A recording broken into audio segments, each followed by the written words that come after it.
পাড় যেটাকে বলা হয়। আর আগে এই রাস্তাটা তো খারাপ রাস্তা ছিল, এখন ভালো রাস্তা করেছে। নদী বাঁধটা অনেকটা খারাপ ছিল, সেটাকে বেঁধে ভালো করেছে। তো এখানকার দৈনন্দিন জীবনের যেটা মানুষদের সবথেকে প্রবলেম হয়, যদি জলটা একবার যদি এপারে চলে আসে, আমরা দেখেছিলাম আমফানে যে জলটা এপারে চলে এসেছিলো, এই পুরো গ্রামটা দেখাবো, যে গ্রামের এই যে চাষাবাদ ছিল 4 থেকে 5 বছর পুরো চাষাবাদ অফ ছিল। আর এখানে গরু ছাগল মানুষজন সবাই ওদিকে নিয়ে চলে গিয়েছিলো। এখানে আসতে ভালো লাগে, একদিন একবেলার জন্য ভালো লাগে, কিন্তু যখন রাত পার হয় তখনই কিন্তু আর ভালো লাগে না। এটা পুরোপুরি জল যখন ভরে যায় তখন একটা মজার জায়গা লাগে। তো আমরা আর এগুলোর কাজও চলে, কিছু কিছু কাজ, কিন্তু কত কাজ চলবে তত আবার ভাঙতে শুরু করে। নদীর বলে না, এক কুল গড়ে এক কুল ভাঙে। আমরা নোনা মাছ খেতেও খুব ভালোবাসি, কিন্তু যারা নোনা মাছ ধরে তাদের কতটা রিস্ক নিয়ে মাছ ধরে, সেই মাছটা আমাদের ওখানে যায়, যেটা আমরা ভাষায় বোঝাতে পারবো না। কুমিরের সঙ্গে ওই যে এক দাদা মাছ ধরছে, কুমিরের ভয় থাকে, বাঘের ভয় থাকে। হ্যাঁ, মাছ সবথেকে বড় জিনিস হচ্ছে কুমিরের অ্যাটাকটা। কুমিরের অ্যাটাকটা এমন একটা অ্যাটাক যেটাকে সাংঘাতিক অ্যাটাক বলা হয়, ধরে আর নিয়ে চলে যায়। ভিডিওটা দেখতে থাকুন। প্রথমবার জঙ্গলে ঢোকার একটা আলাদা ইন্টারেস্টিং একটা মজার ব্যাপার আছে।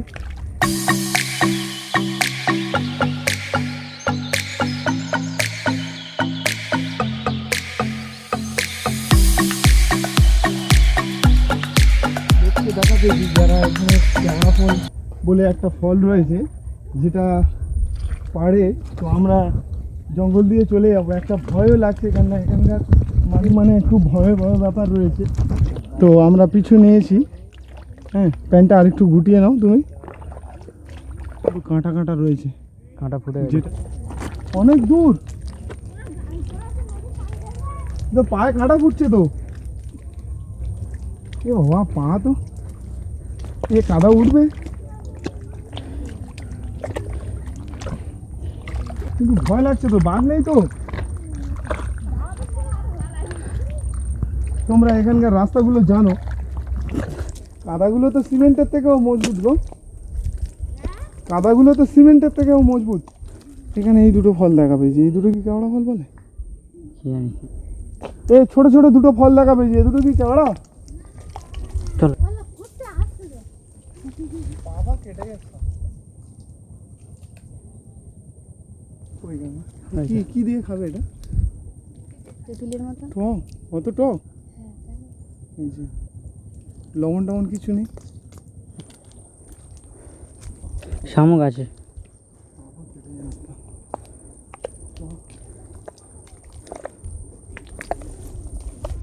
তো আমরা মাতলাতে চলে এসেছি, অনেকটা জঙ্গল পার হয়ে আসতে হয়েছে, এসে এখানে নেমেছি। এখানে অ্যাকচুয়ালি কেউ আসেও না, খুব কমই, কেননা কুমিরের ভয় রয়েছে আর বাঘেরও ভয় রয়েছে। যেহেতু আমরা এখানকার গ্রাম্য মানুষদের সঙ্গে কথা বলেছি, বলে জঙ্গলের মধ্যে এসেছি, ভয় লাগে। অ্যাকচুয়ালি কুমিরকে দেখবো বলে এসেছি, কিন্তু তো কুমির থাকলে ওই দিকে থাকতে পারে। পায়ে অনেক কাঁটা ফুটে গেছে, কাঁটাটা জানি না কি বেরোবে কি না, কি ডাক্তারখানায় যেতে হবে। ঠিক আছে, তাহলে দেখতে পাচ্ছ, আমি দেখাবো জঙ্গল। এটা থেকে আমরা বেরিয়েছি। আর এখানকার যারা জনবসতি আছে তারা মাছ চিংড়ি কাঁকড়া ধরে, জঙ্গলের সঙ্গে লড়াই ঝগড়া করে।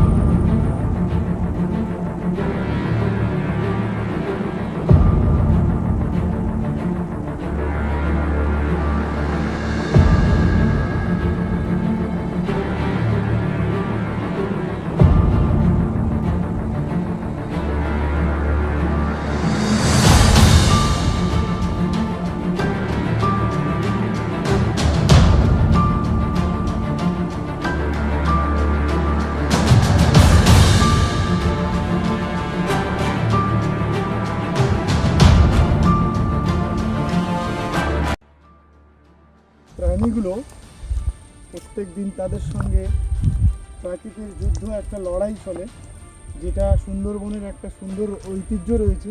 আমরা এগিয়ে যাচ্ছি মেন রাস্তা ধরার জন্য, কিন্তু চারিদিকে একই রাস্তা, বুঝতে পারছি না যে কোন দিক দিয়ে গেলে আমরা রাস্তাটা পাবো।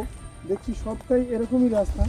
তো আমরা অনেকটা দূরে চলে গিয়েছিলাম, তোমাদেরকে দেখালাম যে বড় নদীর একদম জল সংলগ্ন এলাকায় গিয়েছিলাম, একদম ক্লোজ জল যেখানে সেখানে ছিলাম, কিন্তু যাওয়াটাই খুব খারাপ ব্যাপার হয়েছে। যেহেতু পা কেটে যাচ্ছে, এই যে শামুক ভাঙা রয়েছে, এই যে গাছ কাঁটা গাছ রয়েছে, হাত কেটে যাচ্ছে, আর যেতে পারবো কি না বুঝতে পারছি না।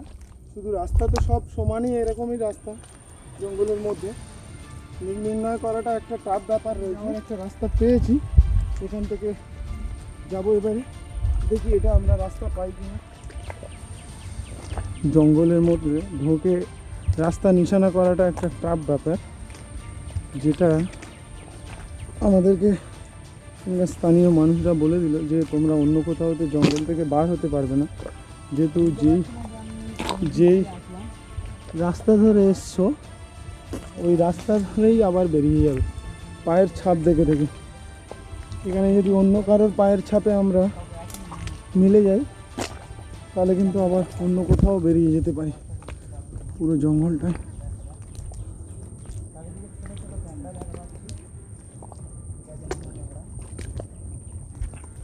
তো এখানকার প্রাণীগুলো প্রত্যেক দিন তাদের সঙ্গে প্রাকৃতিক যুদ্ধ, একটা লড়াই চলে, যেটা সুন্দরবনের একটা সুন্দর ঐতিহ্য রয়েছে। আমরা এগিয়ে যাচ্ছি মেন রাস্তা ধরার জন্য, কিন্তু চারিদিকে একই রাস্তা, বুঝতে পারছি না যে কোন দিক দিয়ে গেলে আমরা রাস্তাটা পাবো। দেখছি সবটাই এরকমই রাস্তা। তো আমরা অনেকটা দূরে চলে গিয়েছিলাম, তোমাদেরকে দেখালাম যে বড় নদীর একদম জল সংলগ্ন এলাকায় গিয়েছিলাম, একদম ক্লোজ জল যেখানে সেখানে ছিলাম, কিন্তু যাওয়াটাই খুব টাফ ব্যাপার হয়েছে। কিন্তু পা কেটে যাচ্ছে, এই যে শামুক ভাঙা রয়েছে, এই যে গাছ কাটা গাছ রয়েছে, হাত কেটে যাচ্ছে, আর যেতে পারবো কি না বুঝতে পারছি না। কিন্তু রাস্তা তো সব সমানই, এরকমই রাস্তা জঙ্গলের মধ্যে। নির্ণয় করাটা একটা টাফ ব্যাপার রয়েছে। তো অনেক কষ্ট করে রাস্তাটা খুঁজে পেয়েছি, অনেকক্ষণ করে 1 ঘন্টা রাস্তা পেয়েছি। আমাদের বন্ধুরা আমাদের জন্য দাঁড়িয়েছিল, ওয়েট করছিল। তো রাস্তাটা পাওয়ার পরে খুবই ভালো লাগছে। আর অনেকটা কষ্ট, এগুলো এরকম দেখতে না যাওয়াটাই বেটার, কারণ আমরা জানি না জঙ্গলের পরিস্থিতি কীরকম একটা পরিস্থিতি থাকে। মানে জঙ্গলটা একটা খুব টাফ ব্যাপার আছে, যে কোনো মুহূর্তে বাঘের অ্যাটাক হতে পারে, কুমিরের অ্যাটাক হতে পারে, এটা স্বাভাবিক হতেই পারে।